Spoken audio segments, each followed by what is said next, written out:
નમસ્કાર, આપ જોઈ રહ્યા છો જેકે ન્યૂઝ ગુજરાતી। સમગ્ર વાત કરીએ તો સોમનાથ પ્રભાસ પાટણમાં હોળી ધૂળેટીના પર્વ ઉજવવામાં અનેરો થનગનાટ જોવા મળી રહ્યો છે। પ્રાચીન મંદિર શિલ્પ સ્થાપત્ય અવશેષોમાં હોલિકા દહન સચવાયું છે। પ્રભાસની બજારમાં ધાણી, ખજૂર, દાળિયા, ટોપરા, શ્રીફળ, મમરા, સાકરના હાડા અને પિચકારી તેમજ કલરોની ધૂમ ખરીદી નીકળી છે। 3 દિવસની રજાઓના મેળ હોવાથી સોમનાથમાં મોટી સંખ્યામાં ભાવિકો ઉમટી પડશે। સોમનાથ મહાદેવ મંદિરે પણ પરંપરાગત રીતે હોળી પ્રગટાવી અને હોળીની સંધ્યાએ ભગવાનને અબીલ ગુલાલ છટકાવવાના સંધ્યા શણગાર દર્શન કરતા રહેવાનો દિવ્ય ક્રમ છે। સોમનાથ મેઇન બજારમાં આવેલ મંદિરમાં આમ તો વસંત પંચમીથી જ ભગવાનને ધાણી, ખજૂરનો પ્રસાદ ધરી જરીવાળા વસ્ત્રો ઉપર કેસુડો રંગ છંટકાવ કરી અબીલ ગુલાલ છાંટણા કરાઈ રહ્યા છે। સુગંધી કેસુર યુક્ત યમુના જળથી ભગવાનને અભિષેક પણ થઈ રહ્યો છે। પરંતુ ધૂળેટીના દિવસે ફૂલડોલ ઉત્સવ ઉજવાય છે, જેમાં વહેલી સવારમાં ભગવાનને મંગળ સ્નાન કરાવી આખો દિવસ 7 દર્શન યોજાય છે। પ્રથમ ગોવાળિયા શંગાળા શેઠ તેમજ રાધાજીના શણગાર દર્શન યોજાય છે। સોમનાથ મંદિરના પ્રાચીન શિલ્પ અવશેષો સોમનાથ યાત્રિકની સુવિધા ભવનમાં સંગ્રહાયેલા છે, જેમાં એક શિલ્પ સ્થાપત્યમાં હોલિકા પ્રહલાદને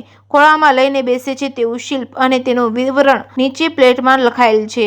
આમ હોળી ઉત્સવ આદિકાળથી ઉજવાતો રહ્યો છે। જેકે ન્યૂઝ ગુજરાતી સાથે મહેશ વાજા, સોમનાથ।